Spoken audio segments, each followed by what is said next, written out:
재원쌤, 네. 이번에 한국 시리즈 우승 어디 갈 것 같으세요? 제가 야구를 별로 안 좋아해가지고. 아, 진짜요? 야구 별로 안 좋아하세요? 아, 당황스럽네. 아니, 우리나라 사람들이 또 야구 좋아하는 사람들이 좀 많잖아요. 그죠. 또 좋아하시는 분들은. 또 이제 야구 시즌 끝물이어가지고 제가 야구하고 또 장애하고 다 관련 있는 이야기로 좀 주제를 준비를 했거든요. 좋죠. 혹시 기대 안 되세요?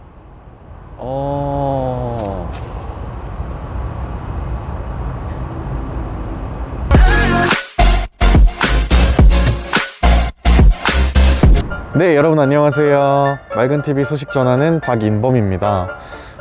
어느새 벌써 11월 달이 됐어요. 이제 이번 2021년이 두 달이 채 남지 않았다는 게 좀 믿기지가 않고 좀 이상하고 기분이 그렇더라고요. 네, 또 제가 야구를 되게 좋아하는데 메이저리그는 이미 우승팀이 결정이 됐더라고요. 그리고 이제 지금 녹화일 기준으로 국내 프로야구도 되게 잘 흘러가고 있어요. 네. 근데 작년이나 뭐 재작년처럼 포스트 시즌 일정이 그렇게 길지는 않아도 뭐 재미있는 포스트 시즌이 될 거라는 그런 예상들이 되게 많더라고요. 그래서 저 같은 야구 팬들에게는 정말 마지막 한 2-3주를 불태울 수 있는 시간이 딱 다가오는 것 같아요. 갑자기 이렇게 왜 야구 얘기를 하면서 인사를 드리게 됐느냐 하면, 이번에 제가 소개해 드릴 어떤 인물에 대한 이야기가 이 야구하고 굉장히 좀 밀접한 관련이 있기 때문인데요. 야구 선수 아담 그린버그 이야기인데요. 이 아담 그린버그라는 사람은 인터넷에 검색하면은 뭐 영화 제작자로 나와요. 그래서 다들 잘 모르실 것 같은데, 2002년도에 시카고 컵스의 9라운드로 지명되었던, 완전 유망주라고 하기에는 또 좀 그렇고 그래도 나름 좀 상위 픽으로 지명이 되었던 선수예요. 그러다 보니까 그 당시 기준으로는 되게 빠른 3년 만에 메이저리그 데뷔에 성공을 하게 됩니다. 네.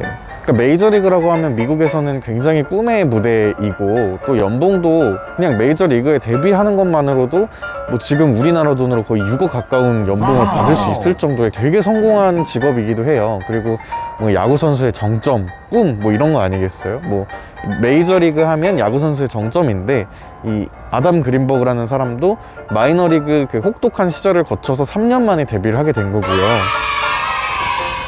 요즘 같은 경우는 유망주들이 되게 빨리 데뷔를 해요. 그래서 뭐 19세에 데뷔하는 유망주도 있고 20세, 21세 정도면 어지간하면 데뷔하는 경우가 되게 많은데, 그 당시만 하더라도 21세에 이 사람이 지명이 됐거든요. 그런데 3년 후인 24세에 데뷔를 했다 하면 뭐 느린 속도가 아니었을 정도로 좀 나름대로 기대를 받던 선수였습니다. 2002년 21살의 나이로 시카고 컵스에 지명이 됐고, 2005년 7월 7일에 메이저리그로 첫 콜업이 됐고요. 7월 9일에 드디어 경기에 나서게 됩니다.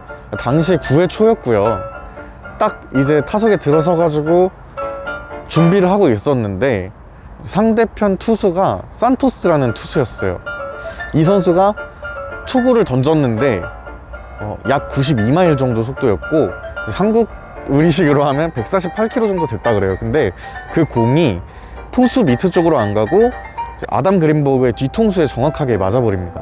헬멧을 쓰고 있었다고 하더라도 굉장히 아팠을 거고, 또 뒤통수에 직격하다 보니까 이 충격이 굉장히 심했다고 하더라고요. 그래서 당시에 첫 타석에 들어서자마자 첫 공을 뒤통수에 맞아서 쓰러졌고요.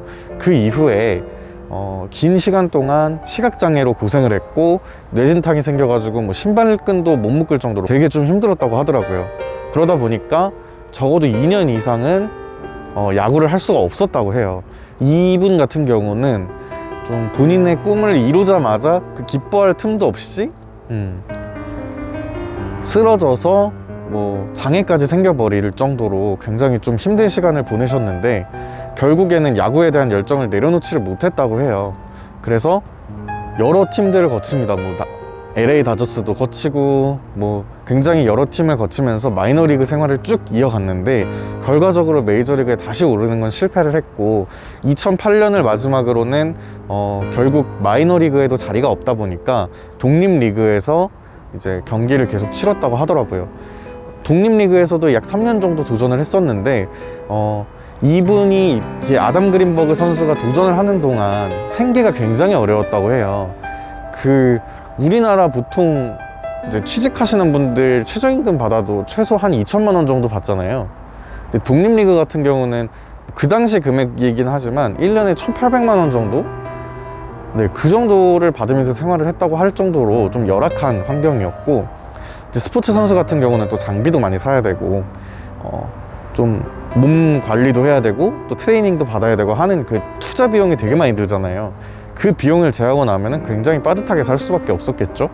그러다 보니까 이 모든 일들을 아내가 거의 처리를 했다고 해요. 그리고 그런 거를 보면서 굉장히 좀 미안함을 많이 느끼다 보니까 2012년에는 좀 잠시 야구에 대한 꿈을 좀 접고 사업 같은 거를 전념을 해야 되겠다, 아내를 도와가지고 열심히 살아봐야 되겠다 라고 결심을 했다고 하더라고요. 그런데 이 아담 그린버그의 이 일화 자체가 굉장히 좀 드문 케이스예요. 타석에 들어서자마자 초구를 뒤통수에 맞아가지고 반강제적으로 은퇴를 하게 되는 이 일화 자체가 굉장히 드문 이야기이기 때문에 이거를 알아본 한 팬이 이 사람의 어떤 꿈을 다시 한번 이뤄줄 수 있는 시간을 가졌으면 좋겠다라고 해서 atbat.com 뭐 이런 사이트를 만들었다고 해요. 선수가 타석에 다시 들어서서 뭐 무안타여도 좋으니까 한 번이라도 메이저리그 기록을 좀 남겼으면 좋겠다라는 생각이 들어서 뭐 이런저런 사회운동도 벌이고 모금 활동도 벌이고 뭐 각종 구단, 당시에 이 선수가 처음 데뷔했던 구단이 컵스거든요. 당시 이제 그 산토스라고 했던 투수한테 맞았었다고 했잖아요. 이 공던진 투수가 있던 곳이 플로리다 말린스였는데 2012년이 되면 마이애미 말린스로 팀 이름이 개칭이 됩니다. 어쨌든 이 마이애미 말린스 뭐 등등 여러 그 구단들에게 부탁을 하고 또 실제로 그 구단들이 관심을 가지기 시작합니다. 그리고 결국 10월에 이 선수가 다시 메이저리그 타석에 들어설 수 있는 길이 열리게 됩니다. 그래서 당시에 첫 타석에서만 들어설 수 있도록, 한 타석에만 들어설 수 있도록 계약을 맺고요.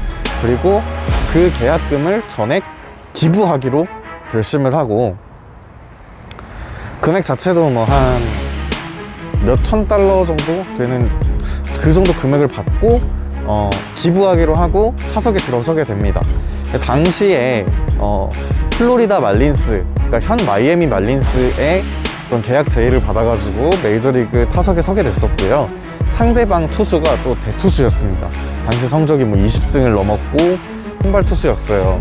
그만큼 대단한 투수였는데 이 선수는 꿈을 이루게 된 것을 굉장히 축하하고 그 꿈을 이루게 된 만큼 설렁설렁하지 않고 제대로 상대를 해주겠다라고 굉장히 이 선수를 존중하는 태도를 보였다고 하더라고요. 결국 아담 그린버그는 33초 만에 공 3개만 지켜보고 삼진을 당했고요. 첫 번째 공은 그냥 흘려보냈고 두 번째, 세 번째 공은 헛스윙 삼진으로 타석을 마쳤다고 해요. 아담 그린버그 그런 기적 자체를 쉽게 받아들이지 않고 자신이 또 앞으로 나아갈 수 있는 원동력으로 삼기 위해서 많이 노력했던 선수로 기억될 것 같습니다.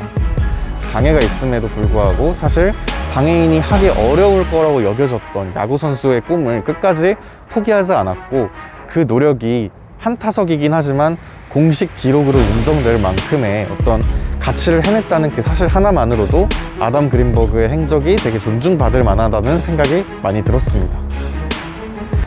오늘은 이 아담 그린버그 선수에 대한 이야기를 준비를 해봤고요.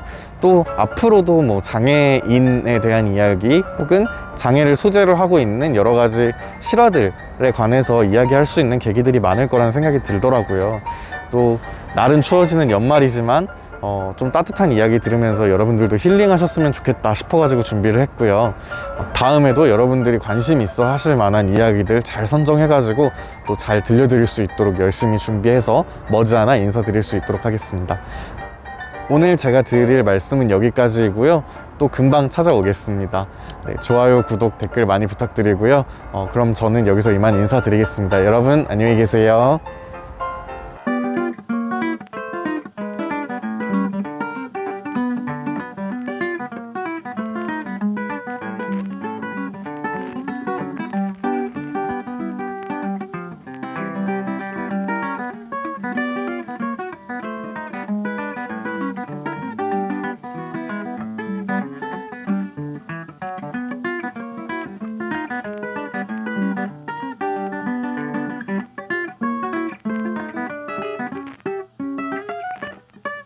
네.